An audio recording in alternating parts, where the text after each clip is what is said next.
Well, this happened. Germaine Pratt got cut after 5 games. Yeah, after the Raiders got absolutely annihilated by the Colts, Germaine Pratt, who also, by the way, didn't even travel with the team. Little side note here. He didn't even play this game. He actually got benched before this game. He went ahead and just got cut. So, the question now remains, should the Bengals pick him back up? And to be honest, I would not be shocked if they did. Like, if someone told me, hey, the Bengals are interested in him, would not shock me at all. I personally don't want him. I don't think he's good. I think he's, at a point, last year where it was his worst year for us, period. Led the team in tackles, little top 10 in tackles in the NFL. But the guy was getting beat every single play, having to catch up to the guys and then make the tackles. Me personally, I'm good. I don't want Germaine Pratt back. Even with our defense. I mean, listen, our defense, and I know a lot of people are going to give crap for it, and a lot of it is our secondary. A lot of it is our pass rush. We can't get after the quarterback. Germaine Pratt's not going to do any of that. Look at our defense last week versus the Lions. Even with the 3 turnovers, they got so many critical stops, and that's the best team in the league.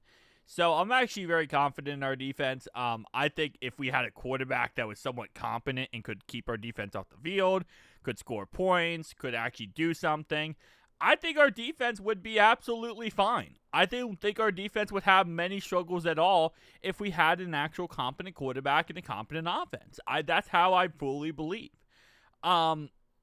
Anyway, in the 4 games he played, he didn't play the 5th game, he didn't really do anything special. He didn't have an interception. He had a couple tackles. Looks like he wasn't even yes, he was a full-time starter, but he didn't really do anything. And then PFF absolutely annihilated him. So this year so far, coverage grade 64.3, 56.7 overall grade, 53.6 pass rushing, 48 run defense grade. Just not really a great. Now, here's how I look at the whole situation, right? Lou Anarumo is definitely probably going to pick him up. Lou Anarumo is going to go after him and pick him up and add him to the squad, and he's going to be great with Lou Anarumo. But for our side, again, my personal opinion, I think if it wasn't for the fact that he got slower and his speed went down, and 64.3, I think coverage grade is great. It is very being nice for how I would grade him. I think across the board, it's just an unfortunate event of getting older at the linebacker position. You get slower, and your coverage gets worse. And, it's one of those things where, listen, I love Germaine Pratt. I love him. If you go back to the beginning of this channel, when he was first going to potentially get another contract, I was the first person championing that contract. Everyone was saying, oh, yeah, he's going to leave. I was the first person to say he's not going to leave. We'll stay on the team. We're going to keep him. Germaine Pratt's going to remain in Cincinnati. And I was so beyond happy when he did. So beyond happy. Obviously, over the years, guy got worse. So I just want to kind of say that because it's not coming from a place of animosity or a place of hatred. I do love Germaine Pratt. And what he has done for us has been beyond the beyond. And everything he's given us has been beyond. It's kind of just like Mike Hilton. It's just like Cheeto. And Cheeto obviously now had a 1-game stint with the Ravens that looked good, actually, against Chiefs. But then followed it up by getting hurt, so he's kind of done. But it's the same thing with Cheeto as it is with Mike Hilton. It's not that I don't like the player as the player. It's just their play has really diminished. And it's sad, but it's a part of football. Guy looks really good. He's really good for us for a very long time. And then eventually he starts to fall off. And you just can't justify keeping him anymore. So it wouldn't shock me if the Colts picked him up. It wouldn't shock me if Lou Anarumo said, hey, listen, Germaine, you're not going to be a full-time starter. You're going to be a rotation guy. The reason why he wanted to leave us and wanted to be traded away was because he wanted more snaps. He wanted to be more utilized as, the top linebacker.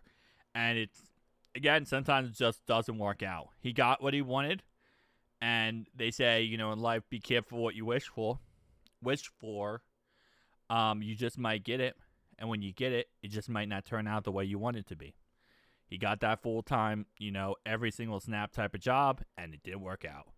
For us, though, if we did pick him up, he would be a rotation guy at best. Demetrius Knight is way better than him at this point, so I just really wouldn't look too much into it. But I think it will go to the Colts. I think Lou will give him another shot, because Lou's going to look at this and say, hey, I can just do a rotation with this guy, and I could probably utilize him in certain situations. But Germaine Pratt's going to have to now accept the fact that he's not that guy. Like, you know, for the longest time, he was the starter. He was that guy. Now, he's going to have to take a step back and realize, wow, I'm not that guy anymore. So, that's also another factor, right? Some players, and I know I'm rambling a little bit, but some players, they can't accept that. We saw recently the Ravens tried to pick up someone to their practice squad. I forget what the guy's name was, but he was a veteran in the league. He's like 28, 29 years old. They tried to pick him up to the practice squad. And you know what he said to them? He said, no, thank you. No, thank you. Like, if they would have signed him to the roster, he would have signed with the Ratbirds, right? No big deal. But they went ahead and tried to sign him to the practice squad. No, thank you. I'm good. I don't want to be on your practice squad. So, because again, you know, it kind of goes down to that factor of, as a player, you, especially when you play the top of your game for a long time, are you able to mentally handle, well, now you're the backup. Well, now you're the practice squad guy. Now you're this guy. And some players say, hey, no, I'd rather just sit here and wait for a team to sign me. Or other players say, I'd rather just retire. Like, I'm not going to go on someone's practice squad for really no reason at this point and just sit there. So, it is what it is. Tell me down below your thoughts and opinions. I'll see you guys next one. Peace.